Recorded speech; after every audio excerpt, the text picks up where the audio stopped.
Oke, bismillahirrahmanirrahim. Assalamualaikum warahmatullahi wabarakatuh. Alhamdulillahirrahmanirrahim. Kali ini kita akan belajar ya. Kali ini kita akan belajar sedikit saja, yaitu terkait masalah tentang fisika ya. Dan ini saya akan membatasi waktunya biar tidak pada bosan, itu waktunya cuma 30 menit. Nah, apa yang akan kita pelajari hari ini? Yaitu ada beberapa hal, ada 4 bab yang akan saya sampaikan. Yang pertama tentang besaran, yang kedua tentang gerak ya, yang ketiga tentang gaya, yang keempat tentang energi. Jadi ini adalah yang akan kita bahas untuk hari ini. Oke, langsung aja kita masuk ke materi ini ya. Langsung aja kita masuk ke bagian yang pertama ya, yaitu terkait masalah tentang besaran ya, besaran dan satuan. Jadi besaran dan satuan yang penting kita ingat ya, ketika kita mempelajari tentang fisika itu besaran dan satuan ini sangat penting ya. Jadi contoh, kalau misalnya saya punya benda kayak gini ya, benda kayak gini, berarti dia punya ukuran. Ukurannya itulah yang akan membutuhkan namanya besaran. Contoh, semua kita memiliki sesuatu berat tertentu, misalnya 10 kilogram. Jadi kilogramnya itu disebut satuannya, besarannya adalah beratnya itu atau kalau misalnya pada kasus ini nama lain berat itu adalah massa ya. Nah, jadi ada beberapa hal terkait masalah besaran dan satuan. Yang pertama itu adalah tentang panjang ya. Jadi besaran panjang ini memiliki satuan yang utama atau satuan internasional itu meter ya, dan dimensinya adalah L. Jadi penting sekali untuk melihat namanya dimensi. Kenapa? Karena dimensi itu mencirikan cara lain kita menunjukkan benda ini atau besaran ini gitu ya. Nah, jadi kalau L ini artinya adalah long gitu ya. Artinya dalam bahasa Inggris itu artinya panjang. Yang kedua ada massa, yang ketiga ada waktu, yang keempat ada arus listrik, yang kelima ada suhu ya. Jadi ini adalah yang paling sering kita kenal dalam kehidupan sehari-hari. Jadi kalau misalnya massa kan satuannya kilogram gitu ya. Nah, kalau misalnya dalam bahasa Inggris disebut sebagai mass, jadi dimensinya adalah M gitu ya. Yang berikutnya ada waktu. Jadi kalau masalah waktu berarti dia itu time ya. Jadi makanya dia pakai T di sini. Nah, satuannya apa? Kalau misalnya waktu satuannya sekon atau detik ya dalam bentuk bahasa Indonesia.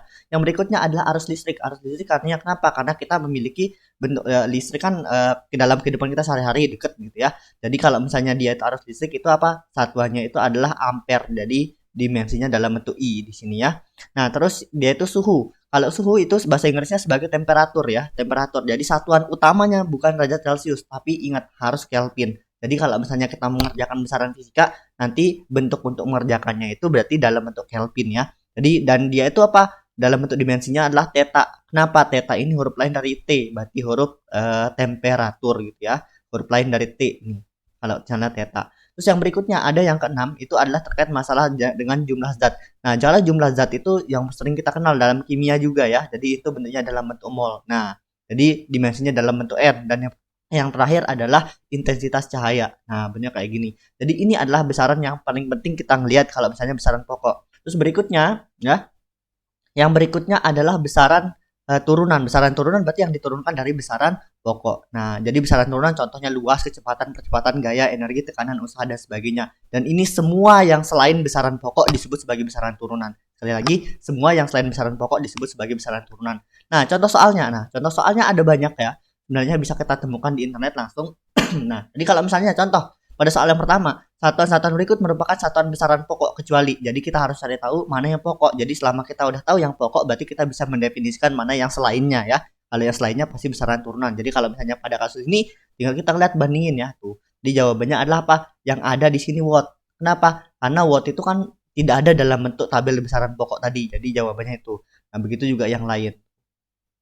Dan ada hal yang lain yang penting kita ketahui ketika kita melihat tentang besaran-besaran ini ya. Apa itu tentang pengukuran. Jadi seringkali kita ngeliat namanya pengukurannya. Namanya pengukuran adalah kita membandingkan alat ukur ya, membandingkan alat ukur dengan sesuatu yang diukur. Contoh, kita punya penggaris, kita garisin pada benda. Jadi kita bakal punya namanya adalah mengukur jarak ya, gitu. Caranya kayak gitu ya. Dan itu juga massa dan sebagainya. Oke. Nah, oke. Ini adalah besar yang terkait masalah yang pertama. Yang kedua ya, materi yang kedua yang penting kita ketahui adalah tentang gerak. Jadi kalau misalnya tentang gerak ya, tentang gerak itu ada dua kemungkinan ya. Bendanya bergerak lurus ya. Artinya kalau misalnya saya punya benda ya, kita punya benda, kita bisa taruh dia itu bergerak lurus. Nah, jadi bergerak lurus atau apa? Gerak lurus itu berarti bergerak pada lintasan lurus ya. Nah, terus yang berikutnya adalah benda pada bergerak melingkar. Jadi kalau misalnya kita punya benda yang bergerak melingkar gimana? Bentuknya kayak gini ya. Ini tinggal diputar. Tadi bergerak melingkar. Inilah yang disebut sebagai bergerak melingkar tuh.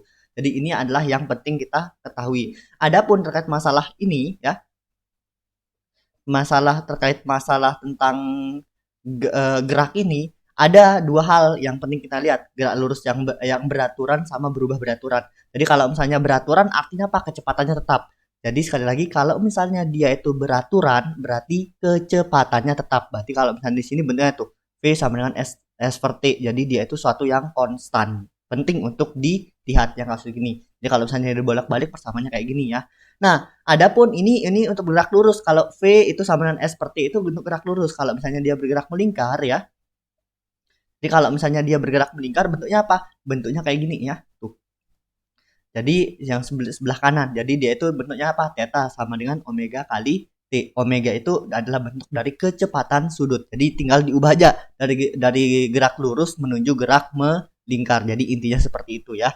Nah, terus berikutnya tentang gerak lurus berubah beraturan. Gerak lurus berubah beraturan itu artinya apa? Kecepatannya berubah. Jadi intilah kecepatannya berubah. Jadi kecepatannya berubah. Awalnya 2 meter per sekon bisa jadi 4 meter per sekon, terus 6 meter per sekon dan seterusnya. Ini yang disebut sebagai gerak lurus berubah beraturan. Dan ini juga berlaku untuk persamaan yang gerak melingkar. Jadi kalau gerak melingkar berarti di sini kecepatan sudutnya beda ya. Jadi ada omega 0 sama dengan omega awalnya berapa ya. Omega T sama dengan apa? Omega awalnya berapa ditambah dengan alfa kali T. Intinya sama seperti gerak lurus. Jadi dia itu antara gerak lurus sama gerak melingkar sebenarnya sesuatu yang sama. Cuma diubah dikit aja itu terkait masalah simbol-simbolnya. Kenapa? Karena satunya bergerak lurus pada lintasan lurus satunya bergerak melingkar pada lintasan yang melingkar. Intinya seperti itu ya. Tuh. Nah, adapun gimana contoh-contoh persamaan yang soal-soal yang sering kita lihat pada kasus seperti ini? Contohnya seperti ini ya, tuh. Ada sebuah mobil A dan mobil B bergerak saling menjauh dari saat T sama dengan 0 sekon dengan kecepatan konstan berturut-turut sebesar 20 meter per sekon dan 30 meter per sekon katanya ya. Pada saat T sama dengan titik-titik sekon, keduanya terpisah sejauh 1.200 meter ya. Dan jarak tempuhnya pada saat yang itu adalah berapa gitu ya. Nah, caranya gampang sebenarnya. Kita langsung kalau misalnya kita udah ngerti, dalam otak langsung, oh iya, setiap dia saling mendekat kan. Bendanya saling mendekat, saling mendekat. Jarak awalnya itu adalah 1.200. Jadi kalau misalnya awalnya 1.200, artinya ini ya. Jadi dia itu saling mendekat tiap detik itu apa? Tiap detik ini mendekat 20, ini mendekat 30. Jadi kalau misalnya untuk dia ketemu langsung, jadi itu apa? Dia butuh waktu sampai berapa? Jaraknya dibagi dengan berapa waktunya. Dan ingat pada kasus soal seperti ini, di sini tidak diketahui berapa percepatan. Secara otomatis kita bisa menyimpulkan bahwa ini adalah gerak lurus beraturan ya. Jadi kalau misalnya kita jawab bentuknya kayak gini ya. Tuh, cari dulu berapa jarak yang ditempuh. No, totalnya adalah seperti ini ya. Jadi kalau misalnya mau dijumlahin juga sama ya. Dijumlahin, jadi waktunya sama dengan apa? 1.200 dibagi dengan 50, berarti sama dengan 24 sekon. Jadi kalau misalnya menempuh, yang ditanyakan adalah berapa jarak mobil A, artinya tinggal lihat kecepatan A-nya berapa, dikalikan waktunya berapa. Berarti 20 dikali 24, berarti 480. Berarti persamaannya jadi apa? Yang bagian yang ini ya, yang keempat di ya. Itu 24 sekon dan 480 meter. Semoga ini bisa lebih gampang dipahami ya. Nah, soal yang berikutnya ya, karena kita masih ada waktu, ntar kita bahas lagi kalau misalnya kita punya waktu untuk yang lainnya ya. Tuh. Ini, jadi kalau misalnya kita punya kasus kayak gini, ini adalah yang kita butuhkan adalah masalah matematika sebenarnya ya. Jadi masalah matematika kita harus mikir tentang gimana tentang turunan, gimana tentang integral. Ini adalah kunci ketika kita melihat bagian dari gerak ya. Kenapa? Karena matematika itu di sini adalah sebagai bahasa penghubung antara fisikanya tentang sifat fisiknya ya. Jadi apa yang terjadi dalam fisis dan apa yang akan terjadi di dunia kenyataannya gitu. Jadi kalau misalnya kita punya kasus seperti ini ya, contoh sebuah benda sepanjang sebuah X mengikuti persamaan seperti ini ya dengan satuan posisi sebagai X dalam meter dan waktu dalam T dalam detik ya. Nah, pada selang waktu T1 sampai dengan T3 detik, perpindahan dan percepatan rata-rata benda tersebutlah berapa. Jadi ditanya berapa pindahnya, berapa percepatan rata-ratanya. Jadi kalau misalnya kita punya kasus seperti ini tinggal dilihat sebenarnya. Tinggal dilihat tuh. Jadi waktunya ketika dia 1 itu posisinya ada di mana, ketika dia 3 ada di mana. Ini tinggal dimasukin doang ya. Nah, mari kita lihat pembahasannya. tinggal dimasukin doang tuh. Ketika dia 1 sekon sama di mana, ketika dia 3 sekon di mana. Jadi kalau misalnya ditanya berapa pindahnya, berarti awalnya di mana, akhirnya di mana, pindahnya berapa kan? Jadi tinggal dikurangi aja. Jadi kalau misalnya kasus kayak gini, tinggal dimasukin tuh berapa jaraknya dan berapa dia pindahnya, kan tinggal dihitung. Jadi kalau dia x1 minus 6 dikali 1 ditambah dengan 2 kali 1 dikuadratin, jadi minus 4. Kalau misalnya dia 3, tinggal dimasukin minus 3 kali 3 ditambah dengan 2 kali 3 kuadrat, berarti ini namanya 18, bagian yang sini sama dengan 18 ya. Nah jadi 18 dikurangi 18 berarti sama dengan 0 ya. Jadi makanya jadi posisi akhirnya ada di 0. Jadi kalau misalnya 0 dikurangi dengan akhir, ingat yang namanya perpindahan itu akhirnya di mana, awalnya di mana. Akhirnya di mana, awalnya di mana ya. Jadi tinggal dimasukin 0 dikurangi dengan minus 4. Kenapa? Karena ketika dia 1 sekon berarti dia itu berada posisinya di minus. Berarti tinggal dimasukin gitu ya. Tuh. Terus ditanya kalau kecepatan rata-rata. Jadi kalau misalnya kita punya kasus seperti ini, kita bisa cari tahu. Bisa cari tahunya sebenarnya lewat gampang. Yang lebih gampang itu lewat apa? Lewat turunan. Jadi kalau misalnya kita punya turunan, turunin aja tuh. Jaraknya berapa 2 kali, nanti bisa ketemu. Jadi kalau misalnya saya turunin ini jadinya berapa? Ini pasti sama dengan turunin 2 kali, berarti turunan pertamanya minus 6 ditambah dengan 4T, terus turunan keduanya adalah 4 doang. Berarti turunan keduanya yang dipakai sebagai percepatan. Berarti percepatannya berarti 4 ya. Jadi jawabannya berarti 4. Oh, tapi ini cara lainnya dia pakai apa? Dia ngitung satu-satu. Ini di mana, ini di mana. Tuh, bebas kalian kita suka-sukanya menggunakan cara yang kayak gimana. Kenapa? Karena dalam fisika tidak pernah kita dibatasi menggunakan cara apapun yang kita ingin pakai. Terserah kita, silahkan pakai apa yang kalian sukai gitu ya. Nah, oke, ini juga ada cara lain. Ini untuk gerak melingkar, jadi tinggal kita sama ya. Jadi caranya apa? Tinggal dilihat tuh berapa ini penguraian, tapi dia gabungin sama satunya lagi tentang masalah gaya. Oke. Nah, oke, untuk membahas masalah ini yang ketiga ini ya, ini juga ada yang lain soalnya bentuknya ya. Untuk bagian gaya ya. Jadi saya akan bahas dulu terkait masalah bagian yang ini ya, tentang gaya. Gaya itu ada hukum Newton ya. Nah, yang ini adalah bentuk materinya ya. Ada materi, tapi di sini saya udah gabungin jadi satu ya. Nah, apa bentuknya gaya? Jadi kalau gaya itu sebenarnya dia itu terpaut sama hukum Newton. Jadi hukum Newton itu ada 3 sebenarnya ya. Jadi hukum Newton 1 untuk benda diam ya. Hukum Newton 1 untuk benda diam. Hukum Newton 2 untuk benda bergerak ya. Benda bergerak dia punya percepatan. Hukum Newton 3 untuk benda yang saling bereaksi satu sama lain ya. Saling bereaksi atau saling berinteraksi satu sama lain. Itu adalah inti dari hukum Newton yang ketiga ya. Terus ini adalah berlaku untuk gerak lurus. Kalau hukum Newton yang biasa sigma F sama dengan 0, sigma F sama dengan MA, sigma F aksi sama dengan minus sigma F reaksi. Dan ada pelajaran berharga di sini. Kalau misalnya kita memukul teman, kita pasti dipukul balik. Itu adalah bukti dari adanya prinsip aksi dan reaksi ya. Nah, jadi hati-hati jangan itu. Jadi kalau misalnya ini juga pelajaran buat kita, kalau kita nggak mau kena ketularan virus ya tetap stay di rumah aja ya, biar jadi lebih aman gitu ya. Nah, terus gimana kalau misalnya gerak melingkar? Kalau misalnya gerak melingkar, ada gerak melingkar berarti ada gaya melingkar. Nah, gaya melingkarnya disebut sebagai torsi. Jadi kalau misalnya untuk yang pertama dia diam, berarti dia itu sama, torsinya sama dengan 0 atau sigma torsinya sama dengan 0. Yang kedua, kalau misalnya dia punya, kalau di sini kan ada sigma F sama dengan M kali A. Kalau di sini sigma F torsi atau torsinya sama dengan I kali alfa, tuh sama, bentuknya sama aja kayak gaya sebenarnya. Jadi sama aja dia kayak gerak tadi ya. Terus kalau hubungannya hubungannya antara torsi sama gaya itu adalah apa? Berarti tahu itu sama dengan F kali R ya. F kali R gitu bentuknya tuh. Dan ketika kita berbicara tentang gaya, ada beberapa gaya utama yang harus kita ingat. Yang pertama itu adalah apa? Gaya berat. Jadi kalau gaya berat itu pasti arahnya ke bawah, selalu arahnya ke bawah tuh. Ini ke bawah, ini ke bawah, ini ke bawah, ini ke bawah tuh. Tapi ketika kita menemukan pada kasus bidang miring, kita usahakan gaya-gayanya kita uraikan. Gaya-gayanya kita uraikan. Jadi kalau pada kasus seperti ini gitu ya, tuh jadi ada gaya ke bawah, berarti ini diuraikan jadi 2, yaitu apa? Gaya pada arah ini, pada yang tegak lurus dengan bidang miring sama yang sejajar bidang miring.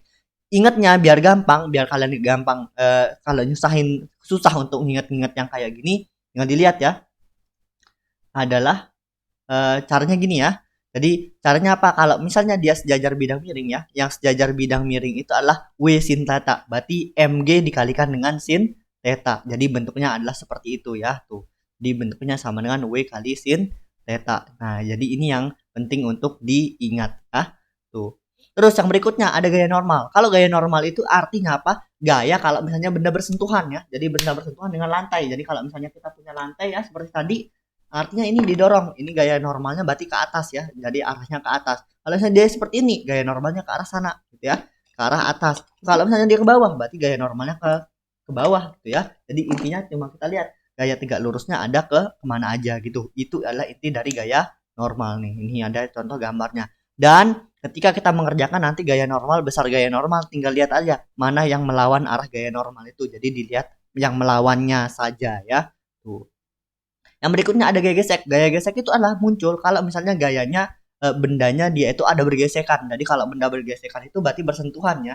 Jadi kalau hanya benda bersentuhan, secara otomatis dia punya gaya normal ya. Jadi dia bakal punya gaya normal. Jadi kalau misalnya kita ngelihat pada kasus ini arah gayanya dia ditarik ke kanan, berarti gaya geseknya ke kiri. Jadi ini ditarik kanan, ini gaya geseknya pasti ke kiri, berlawanan dengan arah gerak benda. Intinya adalah berlawanan dengan arah gerak benda. Terus yang berikutnya ada gaya tegangan tali. Hati-hati ketika kita melihat gaya tegangan tali, kita nggak pernah bisa ngedorong dengan tali. Kita tidak pernah bisa mendorong orang dengan tali, tapi kita bisa menarik orang dengan tali, oke? Kita bisa menarik orang dengan tali. Jadi contoh kalau misalnya di sini kita punya ya, ini gayanya ke sini, berarti untuk benda yang kedua, M kedua, berarti dia ditarik ke kiri. Untuk benda pertama ditarik ke kanan. Intinya seperti itu ya. Jadi gayanya tinggal dilihat aja nanti dia itu arahnya ke kemana. Ini namanya gaya. Ini adalah berapa gaya pokok. Terus yang berikutnya ada gaya yaitu gaya sentripetal. Gaya sentripetal itu muncul kalau misalnya benda bergerak melingkar ya. Jadi kalau misalnya bergerak melingkar kan berarti seolah-olah dia pengen kelepas, loncat ya. Dan itu disebut sebagai gaya sentripetal. Jadi kalau gaya sentripetal bentuknya apa? MV kuadrat dibagi dengan R atau sama dengan M omega kuadrat dikalikan R. Kenapa kalau kita pakai V? Kenapa kita pakai K? Karena kalau misalnya benda bergerak melingkar, berarti secara otomatis sebenarnya dia punya kecepatan juga. Jadi kalau misalnya dia punya kecepatan, berarti ada gayanya. Jadi semakin cepat, semakin dia itu besar gaya pengen kelepasnya. Itu disebut sebagai gaya sentripetal. Dan ada beberapa yang catatan di sini ketika kita melihat tentang gaya ya. Gaya itu harus menggunakan logika. Jadi kita tidak bisa cuma ya udah cuma nerima apa adanya, nggak bisa. Harus gunakan logikanya. Jadi inilah penting ketika kita belajar tentang logika. Yang kedua adalah kita harus paham tentang penguraian gaya atau penguraian tentang gerak dan sebagainya. Itu yang disebut sebagai trigonometri. Jadi di sini kalau misalnya kalian jago bagian trigonometri, pasti insya Allah ya bagian contoh-contoh gaya seperti ini ya, ini akan cukup membantu kalian. Dan ini akan sangat membantu juga ketika kita berbicara tentang bidang ruang nantinya di dalam misal bidang matematika ya. Nah, oke, mari kita lihat contoh soalnya. Ini tentang gaya ya. Jadi tentang gaya. Contoh, kita ambil soal yang pertama ya. Soal yang pertama. Nah, satu balok bermassa 2 kg berada pada suatu bidang datar licin yang mengalami dua gaya konstan seperti ditunjukkan dengan gambar F sama dengan 10 Newton ya. Kecepatan pada saat T sama dengan 0 adalah 2 meter per sekon ke kiri. Jadi bendanya sedang bergerak ke kiri. Ditanya, besar gaya normal yang bekerja pada balok dalam satuan Newton dan percepatan balok dalam satuan meter per sekon. Ditanya berapa gaya normalnya. Artinya kalau misalnya kita punya kayak gini kan gaya normal itu nanti dia itu cuma apa bentuknya? Dia itu cuma untuk yang ke atas saja tuh. Benda untuk yang ke atas saja. Berarti ada dua gaya ke bawah yaitu 4F/5. Kenapa? Karena di sini dikasih dorongan ke bawah. Sama dia itu ada gaya beratnya ke bawah yaitu W atau mg gitu ya. Jadi kalau misalnya gaya normal apa? Gaya normal itu untuk ngelawan dua gaya ini. Jadi kalau misalnya ditulis gini ya. Jadi ada gaya ke atas sama gaya ke bawah. Berarti N sama dengan apa? Sama dengan 4F/5 ditambah dengan W. Nah, jadi 4F/5-nya kan ke bawah, W-nya ke bawah. Jadi tinggal dimasukin tuh. Jadi gaya normalnya pasti 28. Berarti secara otomatis jawabannya bagian yang C ya. Tanpa dihitung bagian yang percepatannya nggak masalah. Kalau mau dihitung ya, percepatannya sigma F sama dengan MA.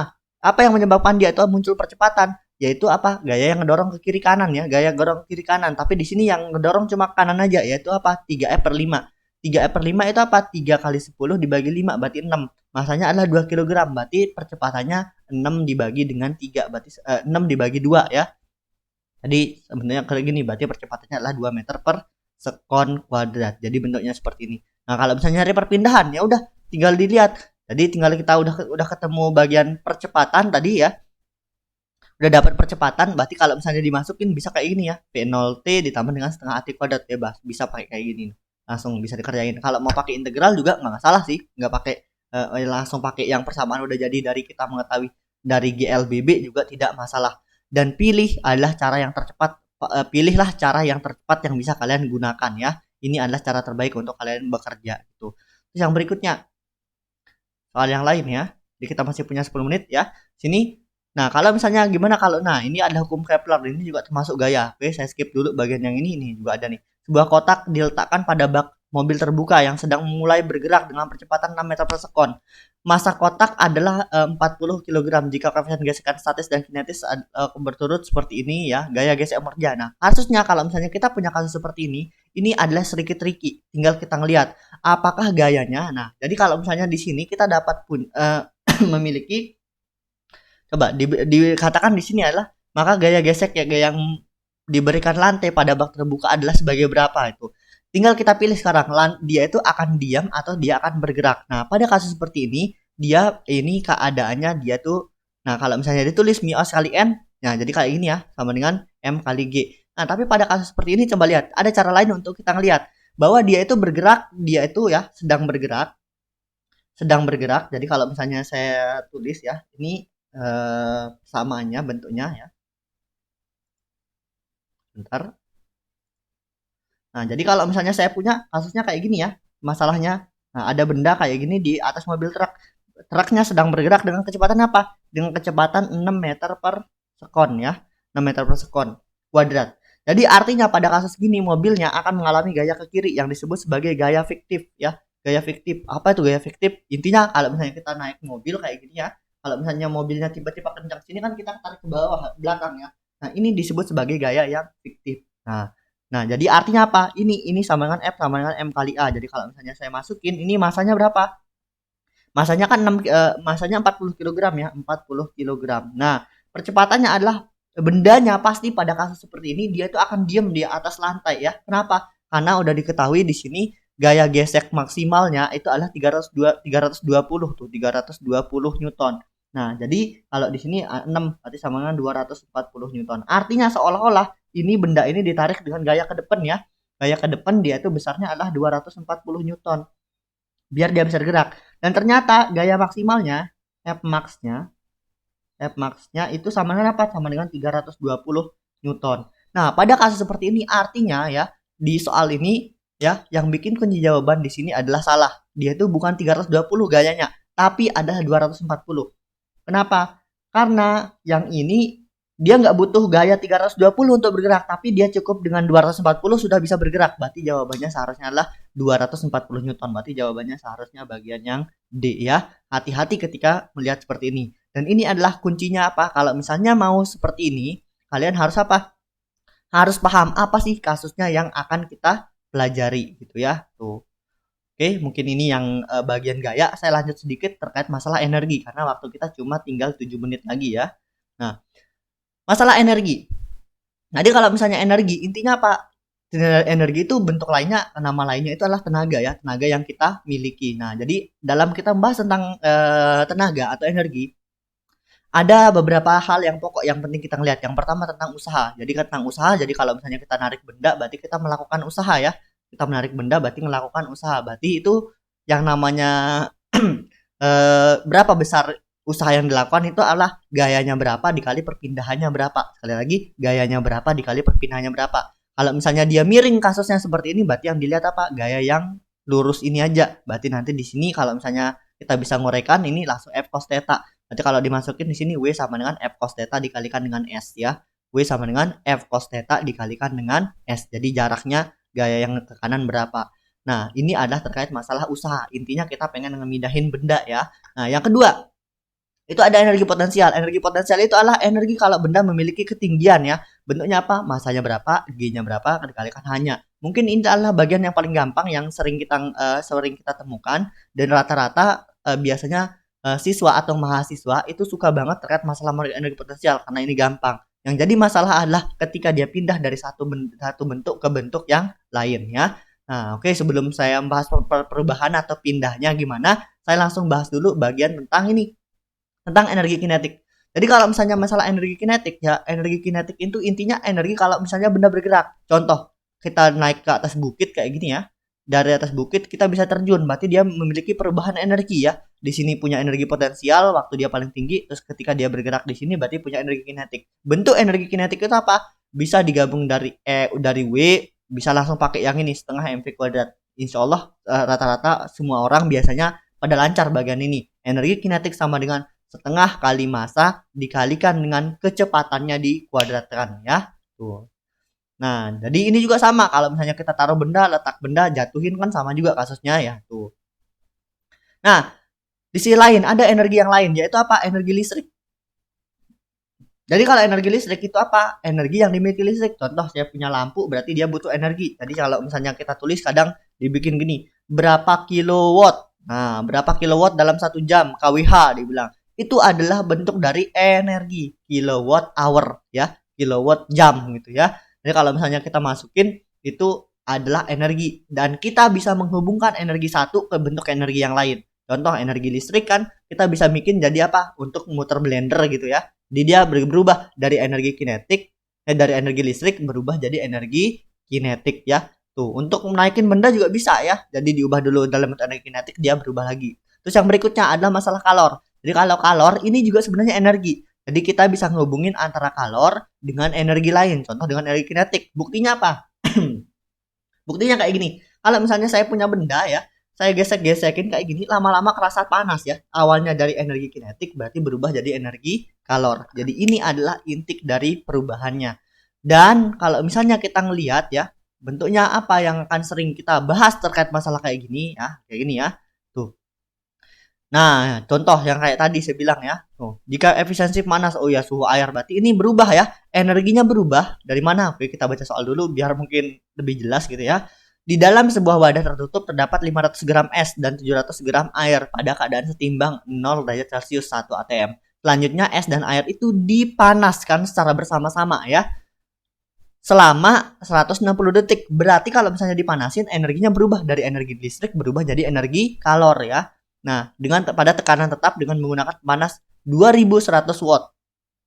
Jadi, yang ini disebut sebagai daya. Bagian yang ini disebut sebagai daya. Jadi, kalau misalnya kita beli lampu kan 2 watt, 5 watt, 10 watt dan sebagainya, itu disebut sebagai daya. Daya itu apa? Daya itu adalah nih.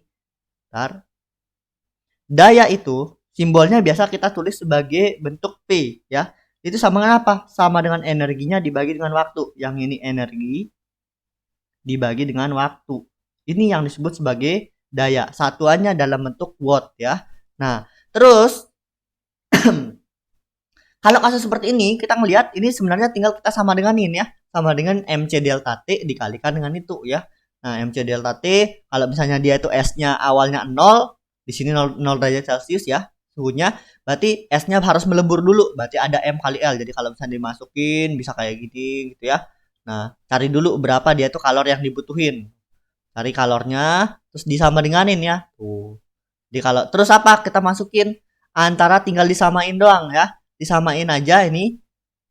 Ternyata efisiensinya 80%. Berarti yang digunakan dari yang dikeluarkan itu cuma 80%-nya atau 8/10 dari nilai total. Jadi tinggal dicari dulu berapa energi yang dikasih pemanas. Kalau ditanya pakai gini ya. Tuh, berarti energi pemanas kayak gini, berarti kalor pemanas sama dengan apa? Tuh, ini dikalikan T. Berarti tinggal dimasukin sebenarnya ya. Kalau misalnya saya tulis ulang ya. Kalau saya tulis ulang bentuknya apa? Bentuknya kayak gini ya. Bentar. Nah, bentuknya apa? Berarti itu energi listrik yang dikeluarkan sama dengan apa? Efisiensinya dikalikan dengan dayanya dikalikan dengan waktunya. Tinggal dimasukin 8/10 dikalikan dengan 2100 dikalikan 1160. Jadi ini. Nah, jadi hasilnya berapa? Sama dengan 286 itu. Jadi ini akan diberikan ke dalam bentuk apa? Diberikan ke bagian kalor yang ini ya. Jadi tinggal disama dengan ini doang no. Jadi kalau misalnya dimasukin, dia cari TC-nya kayak gimana gitu ya. Jadi ketemu nanti kalau misalnya dihitung lebih teratur jadi ketemunya sama dengan 20 derajat Celcius ya. Nah, semoga ini adalah trik-trik. Jadi kita bisa menyamakan satu bentuk ke bentuk yang lain kalau dalam bentuk energi. Jadi kuncinya kita bisa menyamakan satu bentuk ke bentuk yang lain. Oke. Nah, oke.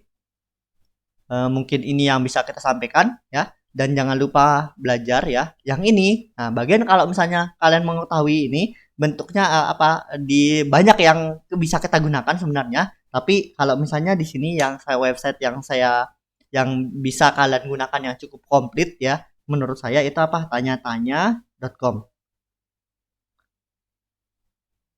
Nah, jadi ini yang bisa dipakai untuk belajar ya. Dan ini tidak usah lama-lama sebenarnya, cukup satu atau dua soal aja selama kalian udah ngerti ya. Selama kita udah ngerti, fisika itu sebenarnya gampang ya.